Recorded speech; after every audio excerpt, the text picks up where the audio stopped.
Killer Innovations Podcast for Tuesday, June 14th, 2005, coming to you from foggy San Francisco.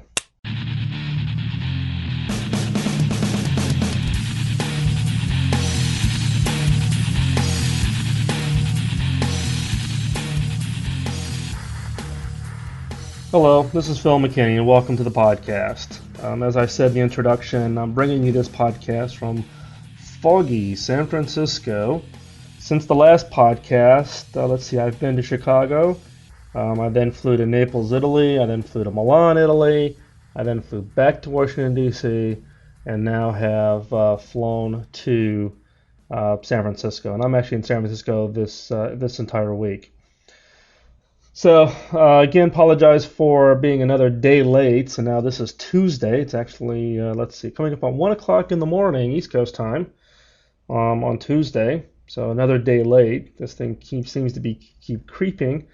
But hopefully this weekend, Father's Day weekend, I'll actually be able to catch up and get the podcast back on its regular schedule of being uploaded over the weekend.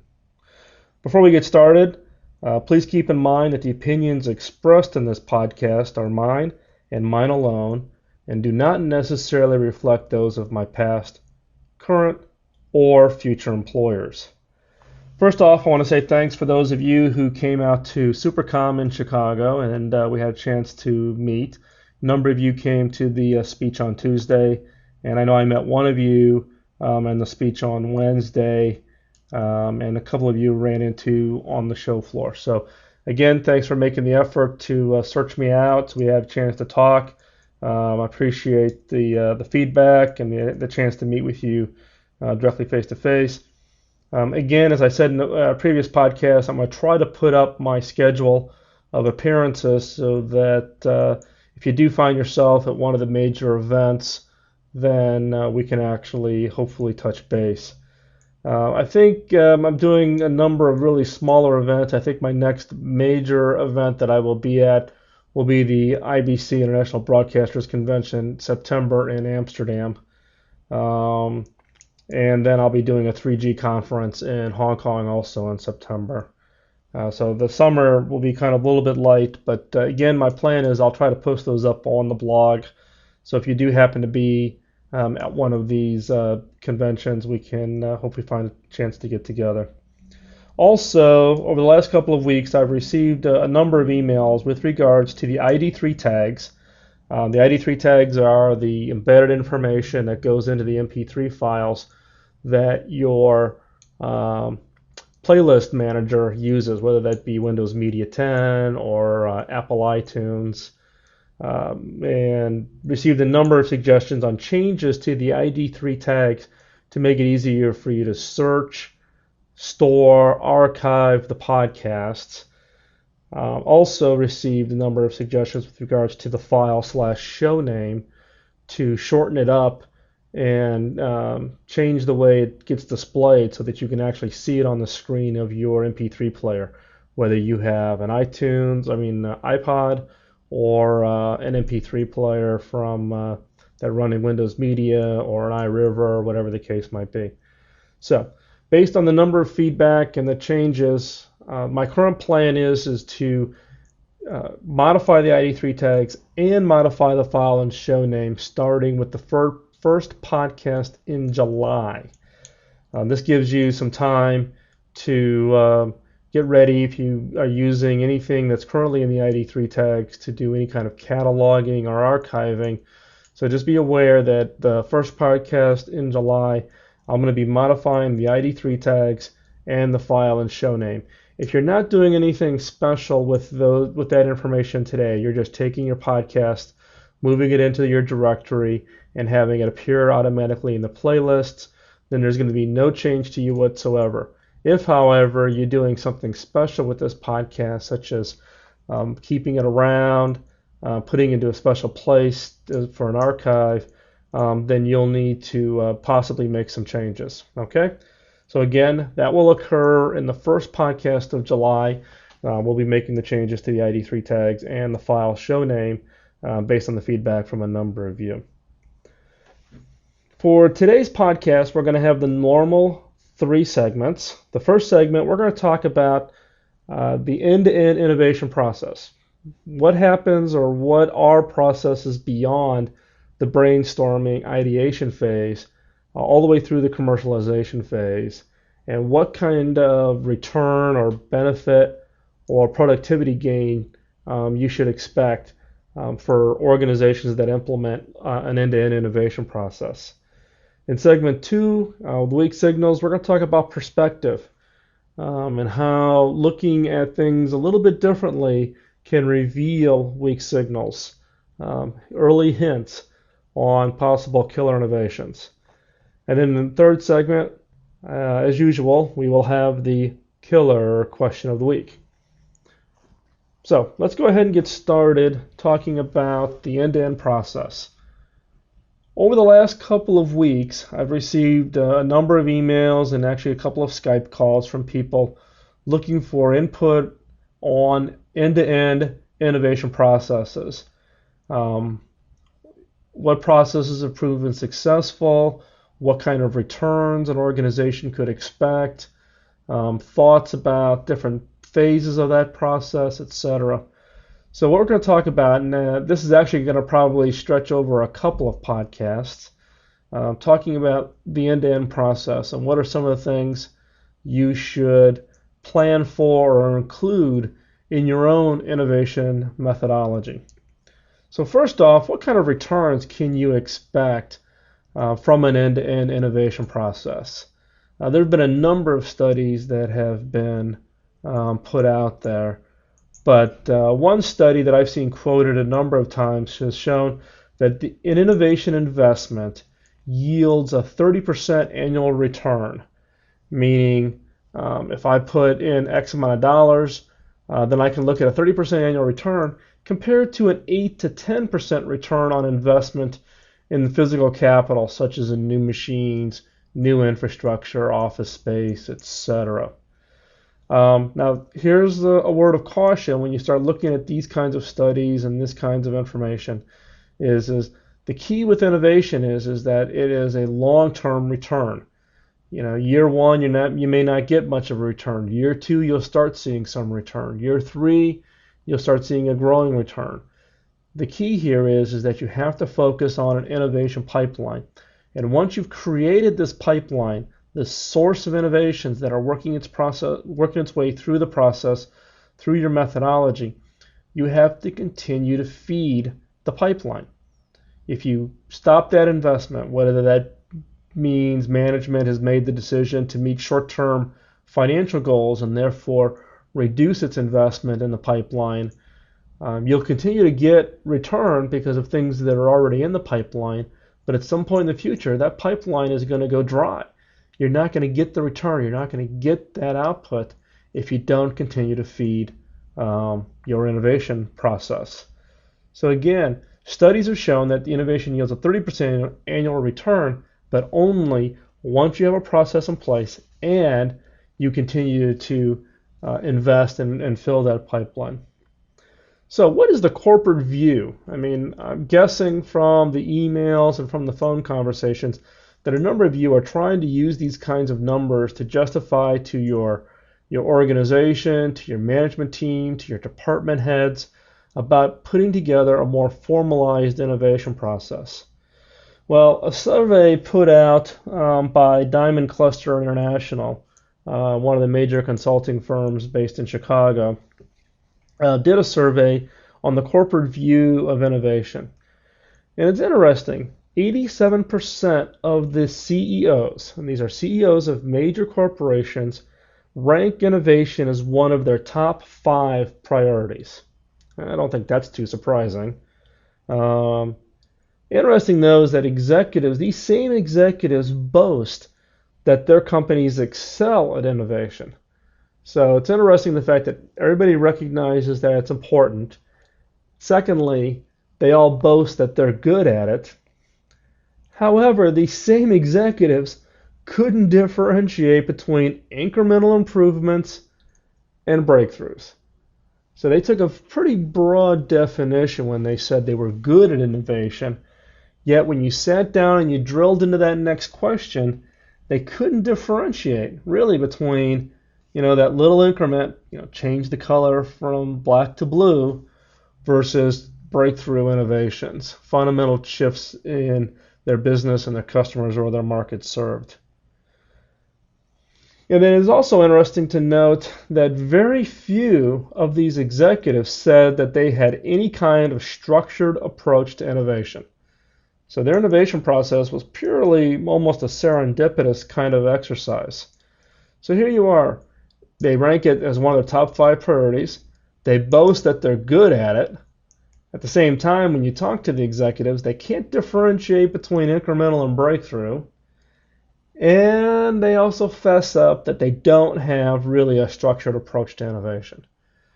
And the innovation, just as any other process, and whether it's program management or customer service processes, any structured, let's put it this way, anything that's important to the fundamental value of the business can be structured, needs a formal methodology, and not a formal methodology where it forces you down a certain path, but you need to put structure around it in order to know where you're at, what value you're getting from that process, and to make sure that you are giving it the right amount of focus and time that's needed.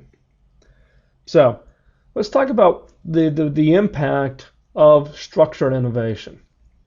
And again, this is a survey that was done by the Product Development Management Association. And basically it looked at companies that had structured innovation processes and companies that did not have a structured innovation process. So, and what they classified they put companies into 2 categories: the best and the rest. Okay? And so we're going to talk through their survey results. So in the category of the number of firms that they classified as being best in class, there were 85 firms in that grouping. As for the rest of them, there were 298 firms. Okay, now when they measured success, when they mean by measured success, meaning ideas that went from ideation all the way through to commercial launch. Now, for the best, the percentage hit rate for success was just shy of 80%, 79.8% success rate, versus the rest, about a 50-50. It's actually about 52% success rate. So meaning, if I have a structured process, I get almost an 80% success rate going from ideation to commercial launch. If I don't have a formal process, at best I'm a 50-50 success rate. As for the best, the percentage of sales from innovations, meaning these are innovations for new products, not revenue coming from existing products, but revenue coming from new products. If I'm one of the firms that's classified as the best, I'm going to get about 49% of my revenue from innovations, percentage of sales. As for the rest, I'm only going to get 25%. So again, with a formalized process, improving the hit rate of going from ideation to success, meaning commercial launch, I'm going to drive a larger percentage of my sales from innovations, 49 to 25. Also interesting is it almost mirrors the same as percentage of profits. Percentage of profits is 49 to 22. 49 to 22. Also, when you structure or you formalize an innovation process, how many ideas do you have to get to drive success?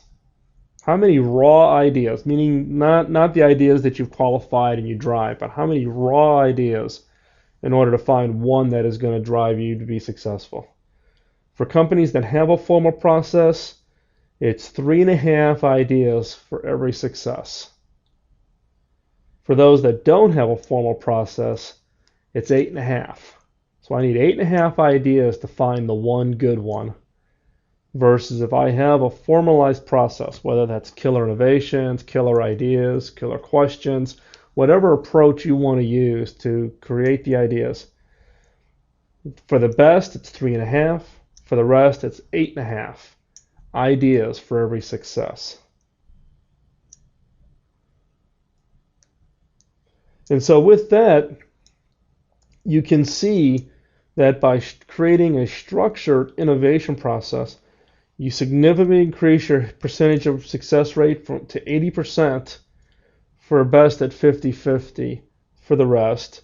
You increase the percentage of sales from innovations, you increase the percentage of profits from innovations, and you take fewer ideas to get to that success versus kind of the rest of the firms just doing kind of a scattered gun and trying to stumble across the idea versus having a formalized process. Now, what would be a formalized process? Now, we're not going to have enough time to go through this in today's podcast, but I'll delve into this deeper into some upcoming podcasts. But one of the processes, and again, when they went back to the best, the firms that the survey ranked as being the best firms, and asked to take a look at what methodology they're using, it isn't so much ranked about, what are you using, a De Bono process, or for previous clients of mine that have licensed the Killer Innovations process to use that as an internal methodology. It isn't so much what the methodology or what the process is. What they quickly found out is it's the methodology for managing the process that leads to success. And when they surveyed the best companies, the companies that we talked about just a few minutes ago, that got a much higher success rate, got a significant increase in sales, etc. What was the commonality for those firms that drove their success? And it was interesting. 71% of the best firms use some form of a milestone stage gate process to introduce new products and services. Now, I'm a big believer of gate milestone processes. And for those of you who aren't familiar with gate milestone processes, it's basically setting up stages where you have very well-defined gates that are clearly go, no-go, with a well-defined criteria for that gate to be cleared and for the next phase to begin. That gate could trigger additional investment. It could trigger whatever criteria you want to use as part of that process, but it forces you at certain phases to kind of stop, reevaluate. Is this an idea? Is this an innovation that should go to the next phase, or does it not meet the criteria? And you stop and you refocus your efforts on ideas that do meet those gates milestones in order to drive a higher success rate. Otherwise, what you tend to find is people become passionate about an idea. They let their emotions take over. And if you particularly have got a very passionate sponsor who also happens to be an executive or somebody who carries a lot of influence, you tend to make investments, you tend to commit resources way beyond where you should, knowing that the idea should have been killed much earlier in the process. But because there's no formalized methodology to force that kind of step back, reevaluate, and clearly make a go, no-go to go to the next phase. So I'll cover milestone gate processes and share with you kind of a gate milestone process template that I've used that has been successful for me. But again, it's not a one-size-fits-all. You really need to think about your organization and how you set it up. But I'll work on pulling together or sanitizing a gate milestone process that hopefully then you can use to modify and adjust and use it within your own organization. And also, in a future podcast, I'll talk more about how do you structure your own custom methodology that meets your own criteria. But for now, if you are trying to justify or put together a proposal for your organization about creating a structured innovation process, Use the numbers that use the numbers that we previously discussed, such as, the percentage of success rate, percentage of sales, percentage of profits, the number of ideas to get to a success. So therefore, you can show that return rate, which says I can get a 30% return rate versus 8 to 10% for capital investment. So 30% on innovation investment versus 8 to 10% on capital investment. And management needs to recognize the value of innovation and be willing to make those kinds of resources available to drive the growth of their business. Moving on to segment 2. Segment 2, we're going to talk about changing perspective. Part of the challenge we all have when we're looking for weak signals, for new ideas, kind of those early hints that there might be a market opportunity, is to recognize that we all come to any kind of discussion or analysis with our own perspective. Now, part of the problem is that in all of our lives as we're growing up in kids, we've been conditioned to think in terms of opposites. And everything's kind of a black and white kind of decision-making process, whether that's up or down, big or small, fast or slow, good or bad. The simplistic way that we've been trained to divide everything basically is trying to drive our thinking into equal and opposite groupings. Basically, it's much easier for us to look at two items and make a decision of item A or item B. And in fact, in the consumer market, in some places, businesses have been quite successful in recognizing that if you give too many options to your consumers, they get stalemated. They can't make the decision if you give them 15 options. But in the case of changing our perspective when we are trying to think through or trying to identify weak signals, we need to understand that not everything fits into this kind of shorthanded black and white kind of decision criteria. For instance, in the classic definition of an optimist or a pessimist, an optimist sees the glass of water as half full, while the pessimist sees the water as half empty. But let's recognize that there are many more perspectives that can be applied to the glass and to the water.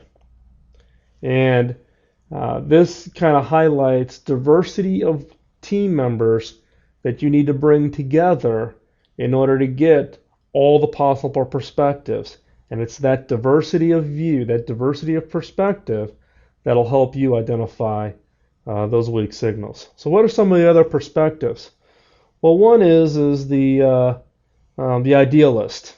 So the idealist comes along and says what? Well, the idealist will come along and say that the glass should be full. We all have run into that idealist in our organization. It's not whether it's half full or half empty. It should be full. Versus the realist ignores the condition of the water and just says the glass is. The anarchist says, break the glass. The capitalist wants to sell the glass. The environmentalist wants to protest because they want to save the water. So when you think about it, we tend to think that there's only two perspectives on every item that we're looking at. But the real answer to that is there's not just two perspectives. So whether you're an optimist, a pessimist, an idealist, a realist, an anarchist, capitalist, environmentalist, whatever your perspective is, that's diversity, that's value from the standpoint of trying to identify and search out those weak signals. So we need to push ourselves, we need to push our organizations to find all the sides and all the perspectives to the opportunity.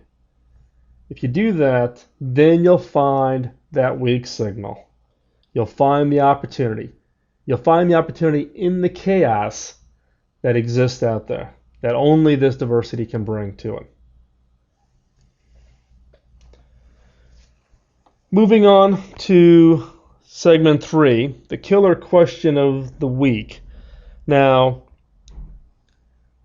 this killer question actually is one that is in the killer question deck that I have personally that I use when I run ideation or brainstorming sessions. But I pulled this question out specifically in response to an email that I got from a listener. And the email exchange that I've had with this one listener was with regards to the use of extreme customers as a source of ideas, as a source of opportunity for your product or your service. So this week's killer question is, who complains about the limits of my product? So again, who complains about the limits of my product? Now, in many cases, we're open or we're looking for people who give us positive feedback. Oh, it's a great product. They're going to sell like hotcakes. Best thing since sliced bread. And that's all fine and good, and that just reinforces that you've made the right decision.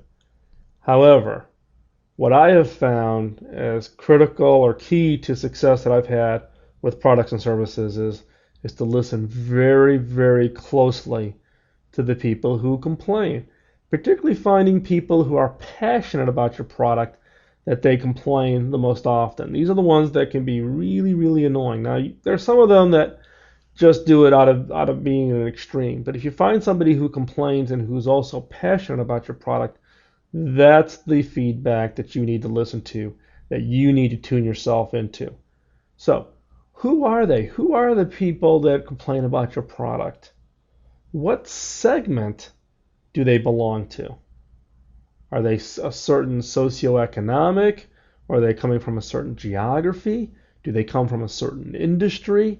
Do they come from a certain age group? Do they come from a certain affinity to technology or to gadgets or to software? What segment do they belong to? And then why do they complain? It isn't that they got a complaint and you get the first, feedback, oh, I don't like the way this cursor works, or I can't figure out how this button works. Find out who these people are, go back, have a conversation with them, and continue to ask the next question. I don't like this button, it's hard to read. But why? Well, the font's too small. Well, is it really too small? Or, get to the next question. Figure out what is really the underlying issue that's causing them to complain about your product. And then do the analysis. If you address this complaint, does this open up new markets for you that you hadn't anticipated for? So it isn't just simply who complains about your product, but it's asking the next question. Who are they? What segment do they belong to? Why do they complain? And if you address their complaint, what market would this open? Does this open a completely new market opportunity for your product or service? So again, this week's killer question is, who complains about the limits of my product? And with that, we're going to wrap it up this week, coming right up on 30 minutes. We're going to try to keep it under the 30-minute window. Please keep the emails coming. I truly do appreciate feedback, both positive and negative. Some of you I've had multiple conversations with, so with comments and feedback, constructive criticisms, helps me improve the podcast, brings more value to you. Please let me know that you're listening to the podcast. I'm looking for understanding who the variety. I know I have a number of college students who are listening to it. I actually got an email from a couple of the authors of books that I've recommended on it, which was quite interesting, and I appreciate that. I know I've gotten some emails from executives at other companies, from startups. So I'm interested in understanding the demographics, who's listening to the podcast. So please just drop me an email, let me know that you're listening, and what you do and how you're applying the information that's being shared here. That would be keenly useful. you can drop me an email at podcast@killerinnovations.com, or you can send me a voicemail at 703-636-4460, or you can Skype me at Phil_McKinney. And I'll try to keep my Skype status up to date, so you can only ring me at 3 o'clock in the morning if I'm in some kind of a weird time zone. Also, thank you for those of you who have gone up and voted on Podcast Alley. If you have not voted, I would encourage you to go visit Podcast Alley, search out your favorite podcast, and vote. The voting on Podcast Alley helps the rest of the new listeners coming into the podcast to see feedback and to identify podcasts that are have been rated or voted by their listeners as being ones that they enjoy. And it's also feedback back to the creators of the podcast. Helps them kind of measure, I shouldn't say measure, but helps them get validation for the time and energies they put in. For a 30-minute podcast, the preparation time can be 8 to 10 hours in gathering the material, preparing to do the podcast, preparing the files, uploading it, not to mention the cost of the hosting infrastructure, which all the podcast producers out there, carry, burden themselves, as far as the cost. So, but we do this out of the passion for podcasting, and also to share with you expertise and knowledge and perspective. I don't claim to have all the answers with regards to creativity and innovation, but hopefully just share with you at least my perspective and hard-earned lessons and scars from the industry. So again, thank you for listening. Please drop me an email, give me feedback. And again, like I said in the beginning, hopefully this weekend we'll get the podcast back on its regular schedule and upload it over the weekend. In the meantime, have a great week, and we'll talk to you soon. Bye-bye.